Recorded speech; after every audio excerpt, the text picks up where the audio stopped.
Welcome back to the deep dive. Today, we're looking at something pretty fundamental for plants, this constant balancing act they perform. Absolutely. It's this incredible challenge. Land plants need CO2 from the air, right? For photosynthesis. But the air is dry. And opening up to get that CO2 means losing water, a lot of water. A staggering amount, actually. For many common plants, the ones using C3 photosynthesis, you might see something like 400 water molecules lost for every single CO2 molecule they manage to grab. 400 to 1. What? Wow, that sounds like a recipe for drying out instantly. It would be if they didn't have amazing systems to manage it. And that's our mission today, right? Yeah. To unpack how they pull this off. We're going to trace the journey of water using the material you shared from the soil right through the plant and back out. The mechanisms, the forces, all of it. Exactly. We'll follow the water. And it makes sense to start where the water starts, which is in the soil. Right, and soil isn't just, dirt. The type of soil really matters for water, doesn't it? Massively. Think sand versus clay. Sandy soil has large particles, big gaps. Water goes right through, doesn't hold much. Okay. Clay, tiny particles, huge surface area, tons of tiny little spaces. It can hold a lot more water, but it holds onto it much more tightly. So how does water actually exist in there? Is it just filling the gaps? When the soil's wet, yes. But as it dries, water becomes these thin films coating the soil particles, and it gets drawn into the narrowest channels between particles. Capillarity is key here. Water sticking to the surfaces itself in those small spaces. We talk about water potential inside plants all the time. Does soil have a water potential too? It does. Usually, osmotic potential isn't a big factor unless you're dealing with salty soils. Yeah. So it mainly comes down to gravity pulling water down and pressure potential. And that pressure potential, Yeah. it gets negative as soil dries. It seems weird. It does sound counterintuitive, but yeah. As water is pulled out by roots or evaporation, the remaining water retreats into tinier and tinier pores and gaps between soil particles. This creates curved air-water interfaces, like tiny minutiae. And because water has surface tension and adheres to the soil, these curved surfaces actually generate a negative pressure attention pulling on the remaining water. The drier the soil, the tighter the curves, the more negative the pressure. We're talking potentially -1, maybe -2 megapascals in pretty dry soil. So dry soil is actively pulling on the water. How does that water then move towards a plant root that needs it? Mostly by bulk flow. It's like water flowing downhill, but the hill is a pressure gradient. Water moves from areas of less negative pressure, where it's wetter, towards areas of more negative pressure, like right next to an absorbing root. Okay, bulk flow driven by pressure differences. Right. Diffusion plays a minor role, mostly in very dry conditions, and the ease with which water moves is called soil hydraulic conductivity. So like how easily water flows through the pipe? Kinda, yeah. Sandy soil, when wet, has high conductivity. Water moves easily. But as any soil dries, air gets into the pores, breaking the continuous water pathways. Blocks the flow. Exactly. And hydraulic conductivity plummets. This is crucial. Yeah, because it means even if there's some water left, the plant might struggle to get it if the conductivity is too low. The water just can't move to the root fast enough. Precisely. Which brings us neatly to the root itself, the plant's interface with this soil environment. How do roots actually get a grip on that water? Well, first, they need really intimate contact with the soil particles, and they achieve this largely through root hairs. Those tiny little filaments. Yeah, they're extensions of the root's outer cells, and they massively increase the surface area for absorption. Think about a young wheat plant, maybe 60% or more of its absorption surface could be root hairs. Wow, okay, so huge surface area. Does the whole root absorb water equally? Not really. Most absorption happens near the growing root tips. As parts of the root get older, the outer layers tend to become less permeable. They deposit waxy substances like suberin. Why do that? Seems like it would reduce uptake. It does locally, but it might help protect older parts of the root, and maybe even helps channel water flow towards those actively growing, water-seeking tips. It also explains why newly transplanted plants are so sensitive their root systems are disturbed, and they need time to grow new tips and hairs. Okay, so water makes contact, primarily near the tip. What happens next?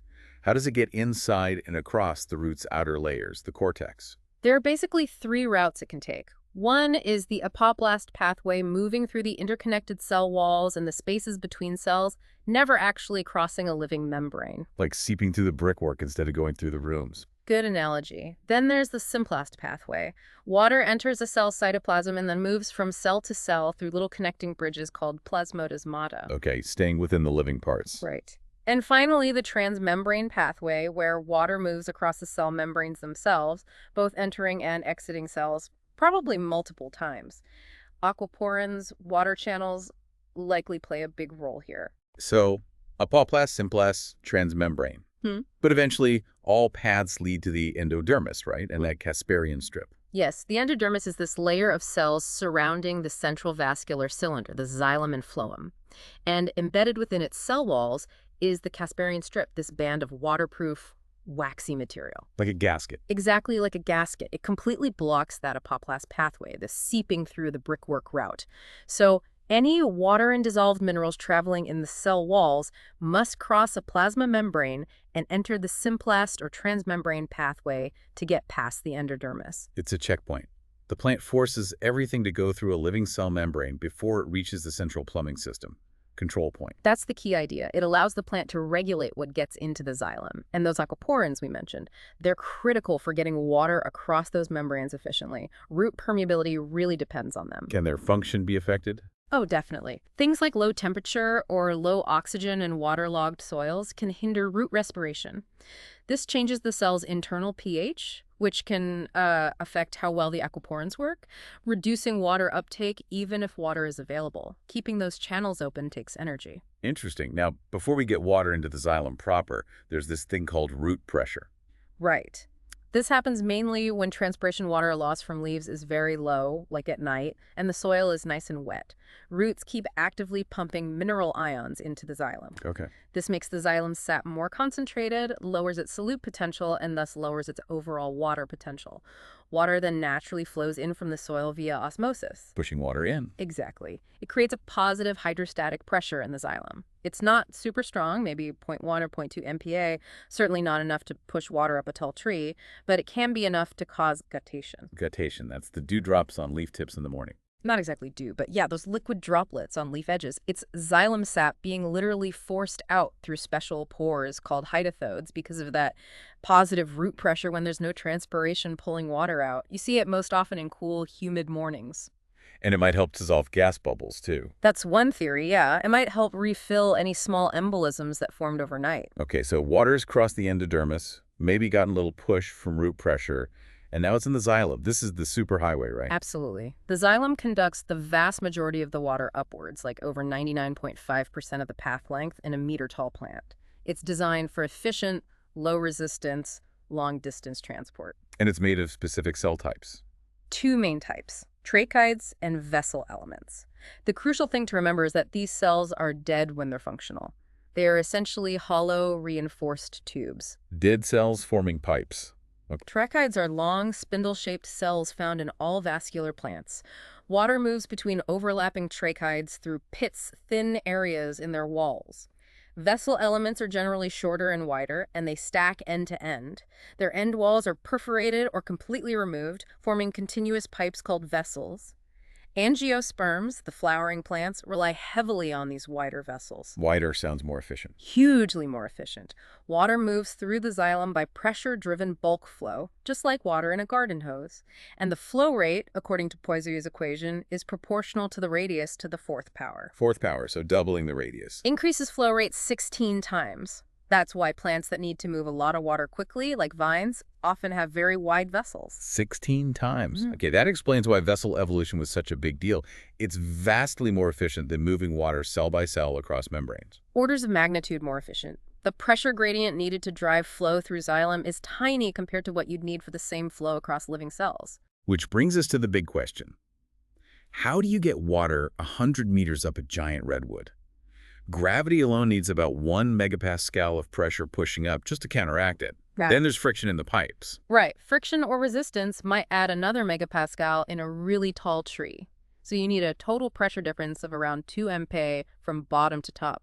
Root pressure is nowhere near that. So it's not pushed from below. No. And here's where it gets really amazing and honestly a bit mind-bending. Right.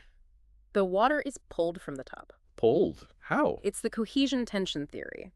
The driving force is tension, or negative pressure, generated in the leaves by transpiration. Transpiration again. Yeah. Water evaporating from the leaves. How does evaporation create a pull strong enough to lift water 100 meters? Okay, picture the water inside the leaf in the cell walls surrounding the air spaces. As water evaporates from the surface of these walls, the remaining water film is stretched. It gets pulled into smaller and smaller pores and crevices within the cell wall structure. Like the drying soil creating curved surfaces. Exactly the same principle. These tiny, curved air-water interfaces develop significant tension, negative pressure, due to water's surface tension and its adhesion to the cell walls. The drier the air, the faster the evaporation, the more curved the minutiae, the greater the tension. And this tension pulls on the water behind it. Yes, it pulls on the adjacent water molecules, and because water molecules have strong cohesion, they stick together really well. That pull is transmitted molecule by molecule all the way down the continuous water column in the xylem, from the leaf, down the stem, down the trunk, right to the roots. The entire water column is under tension. So the sun, driving evaporation, is ultimately powering this whole upward movement by creating tension at the top. Precisely. Cohesion holds the water column together, adhesion helps it stick to the xylem walls, and tension pulls it up. But water under tension, that sounds unstable, like it wants to snap. What are the dangers? It's what physicists call a metastable state. It can exist, but it's vulnerable. One risk is simple mechanics. The tension pulls inwards on the xylem walls, so they need to be strong and lignified to resist collapsing. You see denser wood in plants experiencing high tension. Makes sense. What else? The bigger risk is cavitation, the formation of a gas bubble which leads to embolism, the blockage caused by that bubble. How do bubbles form? If the tension becomes too great, it can literally pull dissolved gases out of solution, forming a bubble. Or tiny air bubbles might get sucked in from outside, perhaps through the pits in the xylem wall from an adjacent air-filled conduit that's called air seeding. Freezing and thawing can also introduce bubbles. And once a bubble forms in that tension, the negative pressure causes it to expand rapidly, breaking the continuous water column in that specific trachite or vessel element. That conduit is now embolized, blocked. It can't transport water anymore. that sounds catastrophic. It can be, especially if it happens widely. It increases the overall resistance to water flow. Plants have ways to cope, though. Like what? Well, the pits connecting xylem conduits have very tiny pores in their membranes. These are usually small enough to prevent an air bubble from passing through, so the embolism is often contained within one or just a few conduits. Okay, compartmentalization. Right. And because the xylem is a network, water can usually detour around the blocked pathway using adjacent functional conduits. Do they ever fix an embolism? Get rid of the bubble. Some plants seem to be able to, maybe using root pressure overnight to force the gas back into solution. There's ongoing research into how or if they can repair embolisms even while under tension. But also, many woody plants just grow new xylem every year, effectively replacing any damaged conduit. Okay, so the water, pulled by tension, avoiding collapse and widespread embolism, finally reaches the leaf veins. What's the last bit of the journey? From the xylem in the veins, water moves out into the surrounding leaf cells, primarily through the cell walls, reaching the surfaces of the mesophyll cells that border the internal air spaces of the leaf. And that's where the evaporation happens. That's the site of evaporation. Water turns into vapor on these moist cell wall surfaces and diffuses into the leaf's internal air spaces. Then it diffuses out of the leaf into the atmosphere, mainly through the stomatal pores. And most water loss is through stomata, you said. The cuticle is pretty waterproof. Very effective. Usually 95% or more of transpiration is stomatal. Only a tiny fraction leaks through the cuticle. Now, I remember reading that the leaf itself, even though it's a short path, offers quite a bit of resistance to water flow. It does, surprisingly. The movement of liquid water from the veins to the sites of evaporation can account for maybe 30% or even more of the total resistance in the whole soil plant atmosphere path. Why so high? Partly because water has to move through or around living cells, potentially crossing membranes again. Things like how dense the veins are, the properties of the mesophyll cells, even how hydrated the leaf is, can all influence this leaf hydraulic resistance. Dry leaves can become much more resistant to internal water movement. Okay.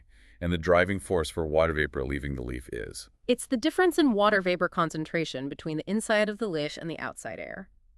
Inside the leaf, the air spaces are typically close to saturated with water vapor, especially if the leaf is warm. The outside air is usually much drier. That concentration difference drives diffusion outwards. And leaf temperature is a huge factor here. Absolutely huge, because the amount of water vapor air can hold increases exponentially with temperature. So a warm leaf has a much higher internal vapor concentration, creating a much steeper gradient driving water loss compared to a cool leaf, even if the outside air humidity is the same. Makes sense. And this diffusion outwards faces some resistance. Two main resistances control the rate. First, stomatal resistance. How open or closed are the pores? That's usually the main control point. The plant's valve. Exactly. Second, there's boundary layer resistance. This is a layer of relatively still, undisturbed air that clings to the leaf surface. Water vapor has to diffuse through this layer too. How thick is that layer? It depends on wind speed and leaf size. In still air, the boundary layer can be quite thick and actually becomes the main limitation on transpiration. Opening the stomata wider might not help much if the vapor can't get away from the leaf surface quickly. Ah, interesting.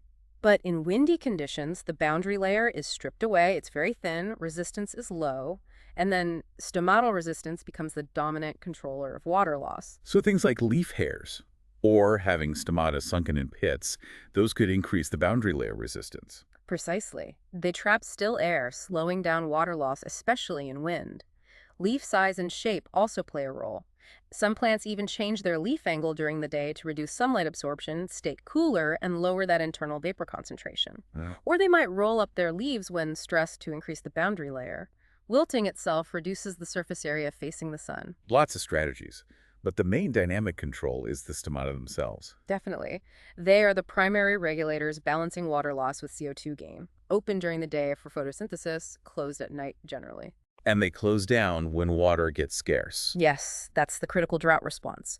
They'll partially or fully close to prevent dehydration, even though it means sacrificing carbon gain. It's a trade-off. How do they actually open and close? It's those guard cells, right?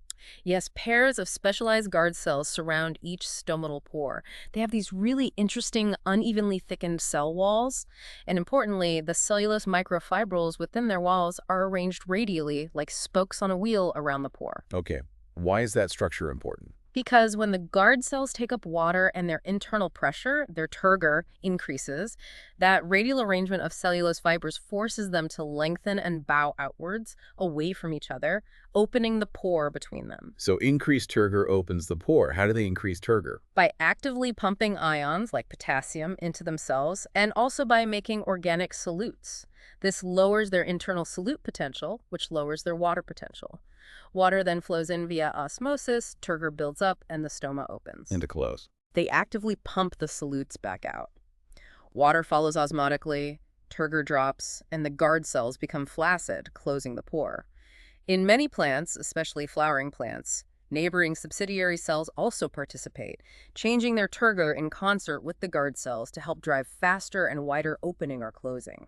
So it's not just passive wilting causing closure in dry conditions, it's an active process. In angiosperms, yes. It often involves chemical signals like the hormone abscisic acid, traveling from drying roots to tell the guard cells to actively close down, even before the leaves themselves significantly lose turgor. This whole balancing act, the trade-off, is often summed up by the transpiration ratio, right? Yes. That ratio of how much water is transpired versus how much CO2 is assimilated or fixed by photosynthesis. And for typical C3 plants, you said it was around 400 to 1? Yeah, about 400 molecules of water lost for every CO2 gained. It's incredibly water intensive. Why is it so high? Why lose so much water for so little CO2? Well, there are a few reasons. First, the concentration gradient driving water vapor out, high concentration inside the leaf, low outside, is usually much, much larger, maybe 50 times larger than the gradient driving CO2 in. Very low CO2 concentration in the air, even lower inside during photosynthesis. Okay, bigger driving force for water loss. Second, water vapor is a smaller molecule and diffuses faster through air than CO2 does, about 1.6 times faster. So it escapes more easily.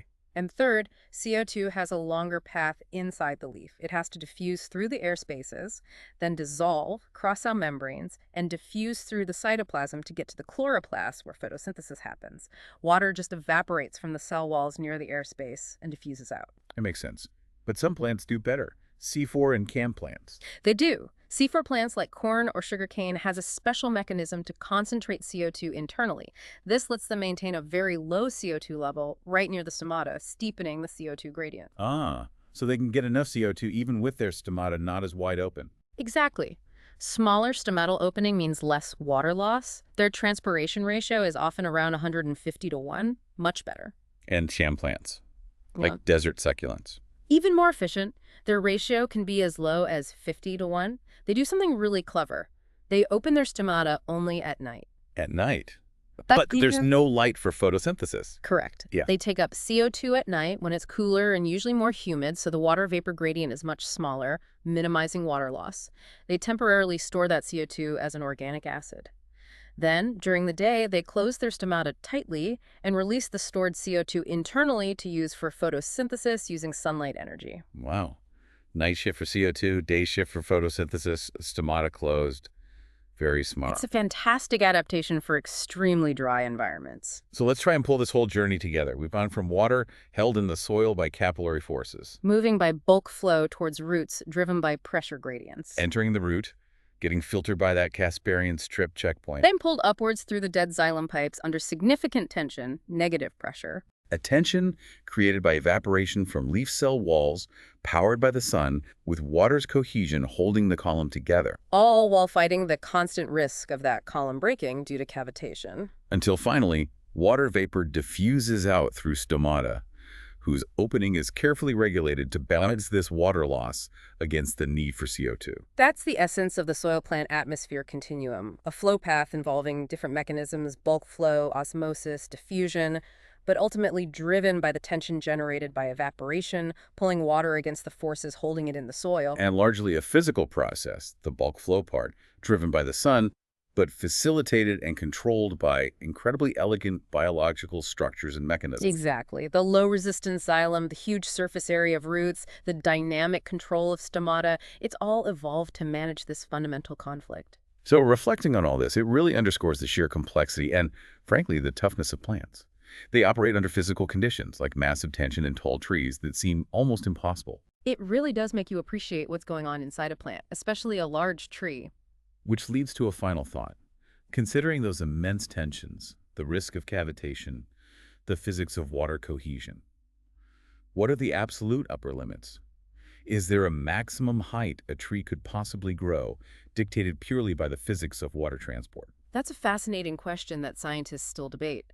There likely are physical limits related to cavitation resistance and the maximum sustainable tension. And perhaps more urgently, how will climate change, hotter temperatures potentially increasing evaporative demand, and more frequent or severe droughts reducing water supply and increasing tension, how will that impact these already finely balanced systems? Are we pushing plants closer to or even beyond their operational limits? That's the critical question for the future. How resilient are these water transport systems in the face of unprecedented environmental change? It's something vital to understand for predicting the future of forests and agriculture. It really makes you look at a simple tree in a whole new light.